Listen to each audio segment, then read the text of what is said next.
Yeah, so one of the things we found whenever we run these contests is we always appoint one leader. There's got to be somebody who's ultimately responsible at the end of the day.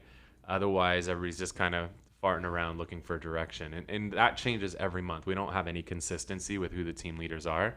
It could be an agent who's 1 month on the team. It could be somebody who's 10 years on the team. So we definitely just move those around. And it's just to test people a little bit too and see like who's going to rise to the occasion and who's going to, be that laggard that's doing absolutely nothing as a leader. So it helps us identify who are the actual leaders on our team.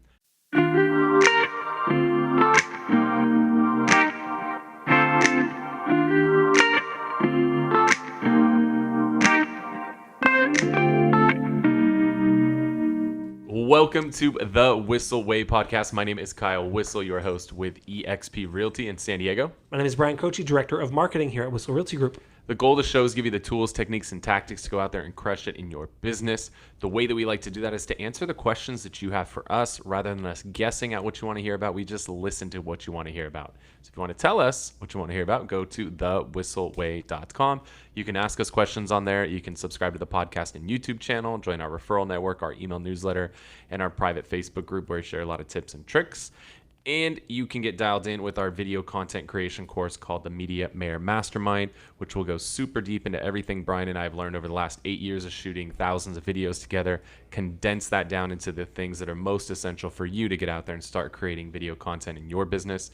Go to thewhisselway.com. If you enjoy the show today, if you're watching on YouTube, hit the thumbs up button. Let YouTube know you enjoyed it. If you got some questions, throw them in the comments section. And if you want more of the content, hit subscribe and the little notification bell, and YouTube will keep you updated on new episodes. We're releasing multiple bits of content every single week to help you grow your business. And if you want more of the podcast, make sure to subscribe to it. And if you could hook us up with a review on there, really goes a long way to help grow the audience on the podcast. So appreciate all of that.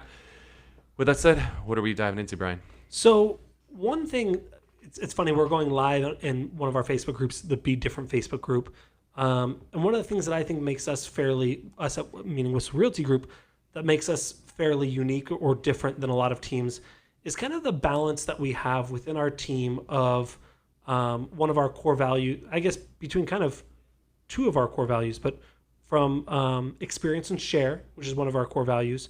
How do we balance that with real estate, which is an ultra competitive, oftentimes ego-driven business? How do we kind of balance the two to where we can create a competitive atmosphere to help encourage those people that want that competition, but still encourage them and open up the opportunity for them to share with their teammates? How do you balance those two? That's what I kind of want to talk about today. Yeah, I think this is easier for people who grew up in playing a lot of sports because it's a natural thing. Competition, it's a healthy thing. And those that grew up with a lot of competition, even it doesn't have to be sports. You could have done the debate team. You could have been, in cheerleading. You could have been on the chess team. You could have been. Are you saying cheerleading is not a sport? Is that what you just said? It's a sport. Okay. It's a sport. It's just not thought of as like the same sense of that. Like it's not thought of as the football team. It's the cheerleading team. But you know what? Fun fact, because this is just fun. A lot of you guys watching or listening know this guy Mike Proctor on our team. Mike Proctor, believe it or not, those who don't know, Mike was a cheerleader in high school. This dude's built like a tank. What's the guy? The Thing from Fantastic Four? The Rock guy? The thing? Like, that's kind of what he looks like, but he's a little bit more buff. I could see him throwing cheerleaders like 50 feet in the air. He's going to be, it's shot put, but right. with cheerleaders. That's how you train for shot put, is you do cheer and you throw cheerleaders up in the air. Anyway, that's a weird tangent. Let's go. It's okay. So, yeah, I think, we've learned over the years, especially running a team, that one of the best things we can do is have contest running consistently. Like we have contests running every single month of the year.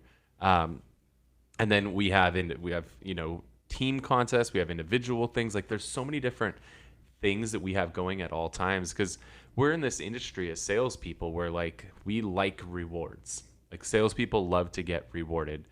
Traditionally, we get rewarded with commission checks, but we also like to get rewarded with acknowledgement. We like to get rewarded with activities and things and then a variety of different things that could be put out there. And so we've learned like when running our team, we always want to have a contest running, and we want to keep that contest focused around like what are the activities we need the agents to do more of. And so if you like, we're in a market right now where I think it's really important to be going back to our database, our existing clientele. I think it's more important to go into that right now than ever. So running a contest around, calling your sphere of influence, or when we do a client event, running a contest around who can have the most people show up to the client event. Like, I think you got to reinforce things like that. If you're maybe making a big social media push on your team and you want your agents to do a lot of TikToks or Reels, like you could, run a contest around that. But we've just found whatever it is you're looking to get out of your team, whatever you want them to do more of, you run a contest around that and magically they do more of it. It's a crazy thing. And what the reward is, it doesn't have to be huge. A lot of the stuff we do is just a simple, like a nice dinner out with, we've done, we do teams typically every single month, and the prize is just, we get to go out to a nice dinner and just kind of hang out outside of the office, have some food, have some drinks, get to know each other, share some ideas, what's working, what's not. But that's so powerful, and that's not, you don't have to come with a like fancy creative prize and something super unique every month. Like just some quality time goes a really long way. So how do we balance? And I think I'd like you to talk about some of our competitions even more, because I think that helps. Because from what I've heard, right, this is my only experience in real estate. I've been here 7 years. It's always been kind of very collaborative. We've had a few people that aren't with the team anymore that they would come and sit in on the meetings, and you'd ask them a question and they wouldn't tell you, and therefore they're no longer with the team. But how do you really foster that kind of the experience and share? How do you foster that teamwork especially when you're running competitions, when there's one winner and one loser? How do you foster that teamwork? I think there's a few different things that we do. One of those is we make sure when we set up teams that we get a good mix of agents who've been with the team for a period of time with brand new agents. So there's going to be some natural sharing where sometimes those new agents can come in and they can add a little bit of energy and they can push a little bit harder on some of the objectives. And then you have the experience that comes into play from the more veteran agents that they can share that experience with the rookies. And so like that's a big part of it, is how you start to foster some of that collaboration. And we change those teams up. They're literally changed every single month. And it also just helps to build the overall culture and camaraderie, where this month you're with these people and you get to know this group of 4, 5, 6 people. Next month you're with the new group, you get to know them. And so it helps, because our team's gotten so big, we're almost 70 agents right now. It's helped to help integrate people, especially the new people, so they know the veterans, and so the veterans know these new people. Because when you have groups of 5 or 10 people a month starting, when you've been around a while, like, who the hell are all these people? And now it helps you get to know some of those people better. So a couple things that I heard you talk about that I want you to bring up. How big of how big are the teams? How many people per team? I think this is going to be relative to the size of your overall team. Correct. I mean, again, we're in the 60 to 70 agent range. So our teams right now, depending on the month, 5 to 10 agents. Okay. We've run contests that have been solo. We've run contests that have been pairs. So I think that's just going to be relative to your team size, right? If you're a team of 8, you're not running teams of 5 to 10 people. So I think it's all relative, but at least 2. That makes sense. It would be hard to do a team of 1. There's some people who think they can. And then competitions. One of the things that I think we do well is, like you said, we do competitions based on kind of what's important in the market. But the competitions we do still enable our team to ask for help on, hey, how do I submit this offer? Like, it's not like submit the best offer, the one person wins, right? It's things like, how many offers total can we submit, or how many VIP buyer programs can we get signed? Talk a little bit about the competitions and how they're built to still enable people within their team and outside of their team ask for help on the day-to-day stuff as well. Yeah, I'm trying to. Do you know what I'm saying? Not completely. So okay. I'm trying to interpret what you're trying to say. How do the contests foster the collaboration? Is that yes. kind of what you're saying? Okay, just in different words. I got it. The big thing is people are going to push each other to do things because, right, you're inevitably, when you build these teams, let's say you have a team of 6, you're going to have 2 people who are like super pumped about it and like really want to win whatever the prize is. you're going to have two people who couldn't care less, and you're going to have two that fall in the middle. Like, that's just inevitable. And fun fact, your entire team is going to work like that. I don't care how big your team is, whether it's 6 people, 60 people, 600 people, 1/3 of your people are going to be just like gung-ho, like, let's get after it. 1/3, you're going to be like dragging them behind, and then you're going to have your third in the middle. Like, that's just how your team's always going to be. So whether it be your team's performance overall or it be one of these contests, I think you're going to have the same thing. So what ends up happening is we have we use Slack as our internal communication system. And within Slack, you're going to have those people who are really enthusiastic and excited. They're going to help push those people who are kind of the laggards behind. And then your people in the middle, they'll do what they need to do. They don't care if they win or lose, but at least they'll participate. You don't have to like twist their arms. So I think that's the big thing that'll happen, is that it's going to force some of that collaboration. And then when we do contests that are centered around, how many conversations do you have in a month, or how many appointments do you set, or things like that, it forces people to push each other. And your veterans might be reaching out to new people like, hey, how can I help you set more appointments? What are you running into? What's holding you back? You're going to have a lot of that stuff happen. And with teams, obviously we talked about mixing rookies with veterans. What other things do you like to either keep similar or separate? Have you found it works well separating by gender, geography, income, parent status? What other protected classes can we? Classes, boy, really going there, huh? Some of the things we found: 1 month contests are key. Okay. We've tried running stuff for 2 or 3 months, and people just lose interest, and or somebody gets so far ahead the other teams don't care, so they give up.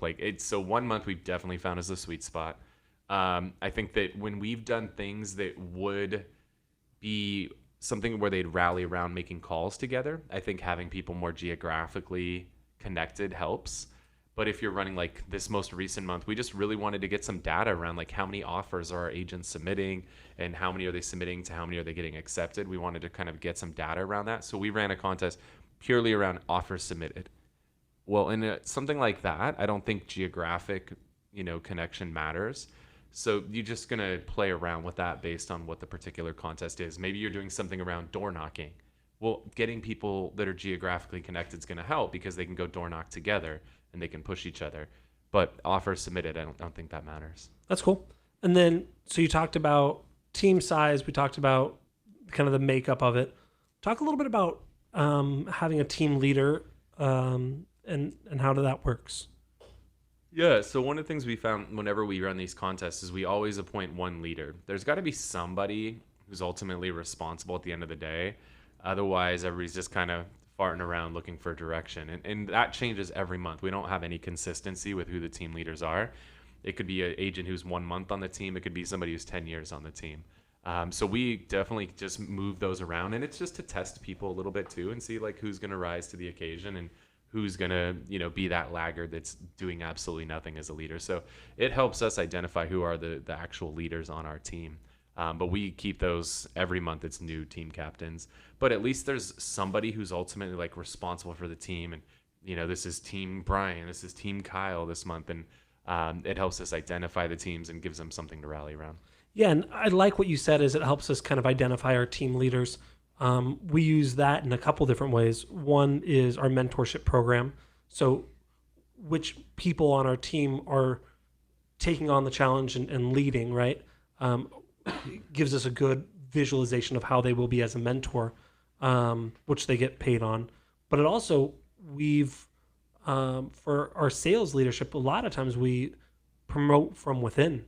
And so sometimes that has worked and sometimes that has not. And I think the situations that it hasn't, sometimes we've gone against our gut, but that's another great way to kind of, if you're looking to promote or add a team leader for your team, however you want to lay that out, running these competitions can be a great way to test them out and see how they're doing. And there might be people that you didn't even think about that, hey, this would actually be a great team leader. And I see what they did and they took it and ran with it. Yeah, it helps us with that. It also helps, like, there might be times where I'm out of town and I need someone to step up and host a meeting or to host our role play session. And now who are your leaders? Like, who are your natural born leaders, because some people just naturally are that way and other people, collapse in that scenario. So it's nice to know that we got somebody like a Matt or, like a Mike that I can lean on that love to step up whenever there's a chance. Like they really look forward to that. So I don't have to go searching for who those people are. I already know who my natural born leaders are. One other thing I want to touch on is you mentioned we use Slack. How do we encourage or how do the teams communicate with each other to help really grow this team? Yeah, Slack. So Slack is just an internal communication system. So whether you have that, whether you use Workplace by Facebook, you use Teams by Microsoft, you use a straight text thread, an email thread, I don't care. As long as there's something where people can kind of collaborate and push each other. Like, hey guys, we're going to get together. We're going to go door knock on Friday. Who's in? Or we're going to, get together at the office and do a power hour. Who's in? Hey, great job. So-and-so, you got a contract. We got points, like that kind of stuff. Cool. Anything else we missed about kind of running a competitive real estate team that focuses heavily on collaboration? I think the thing that's, been good too is every time we go to, like last week, I took the winning team out on the boat. We got to go spend a day on the bay and hang out and eat and drink. And then the month before, we went out to like a nice dinner. Always take a picture of that, and then that gets shared publicly on social. And it does a lot of things. One thing it does is it creates FOMO for the teams that didn't win, that want to be a part of it the following month. So that's big. Two, it acknowledges the people that did win, which everybody likes a little bit of acknowledgement. And three, it shows that we take care of our people. We do fun things and we acknowledge our people. And then people see that and they're looking in their brokerage or their team and they're like, I haven't been acknowledged for shit. And I've been here for months. I've been here for years and I get zero acknowledgement. So I think it also helps to attract people to our team as well that want to be a part of a company that does fun things and acknowledges their people. Okay, so I like that. Recruiting, retention. How does it look for consumers? I would imagine it's going to look very similar, to see that they take care of their people, they do fun things, and they acknowledge their people. So yeah. I would imagine that it's going to give that same kind of vibe off. And I think we talk a lot in our listing presentation, in our marketing, in all of our stuff, that we have a team. We have a team approach. I think that reinforces that this is our team. We work together to do this. So yeah, cool. For sure. Got it. Feel good about it? I think so. All right. Well, I hope we covered all of it. If there's additional questions you have, throw them in the comment section if you're watching on YouTube. If you enjoyed the video today, make sure to hit the thumbs up button. And if you want more of our content on YouTube, hit the subscribe button, a little notification bell. If you're listening on a podcast platform, make sure to subscribe if you haven't already. Also, write a quick little review. If you made it this far to the episode, you can write a review. That means a lot to us to help us grow the audience. And then if you have a question you want to have us answer on a future episode of the show, you can always go to thewhisselway.com. Ask us questions, subscribe to the podcast and YouTube channel, join our referral network, email newsletter, and private Facebook group. And you can get dialed in with our Media Mayor Mastermind course. Mentioned earlier, it's half off right now. That will get you dialed in with everything you need to know when it comes to creating video content in your business. It's everything Bryan and I have learned in the last 8 years. And are learning. Packaged up. And we're learning. We're adding new stuff to it on a consistent basis. So thewhisselway.com. With that said, I want to dive into what we refer to as the Whissel widget of the week. This is something we utilize in our business. It saves us time, makes us more money, or just helps us have more fun. What do you got for us today? This one is kind of a throwback to one. I'm sure I've done it before, but then they took it away from us. And so one of the things that we do that's unique from a lot of people, and I think is actually, it's a pretty simple thing to do, but it's actually, I think, a pretty big value add, is we do a floor plan of every property we photograph. This does a couple things. One, it sets us apart because a lot of people are not doing this. But two, I think it really helps the potential buyers visualize kind of the space where things are going, and really helps kind of put pieces together for the photos. I think we do a good job of showing, okay, we're in the kitchen, now we're in the living room, and kind of walking through it, but still sometimes it can get confusing, especially with multiple layers. Zillow is now offering this again for free. They were doing this about a year ago. We did it for a while. We integrated it into our system. The thing that I really like about it is in the floor plan, you can actually click on little dots and it'll show you the scan of that room. So again, even better immersive experience of, oh, what does the kitchen look like? You can click on the kitchen and then you're in a scan in the kitchen. They did that, and then their turnaround times got worse and worse and worse. It started at 24 hours and it got to 2 weeks to a month plus sometimes, which was obviously absurd. So they canceled the program. We went back to utilizing I Spy, which is another company. We upload the images and we make the 3D tours. Zillow has now come back to offer it again.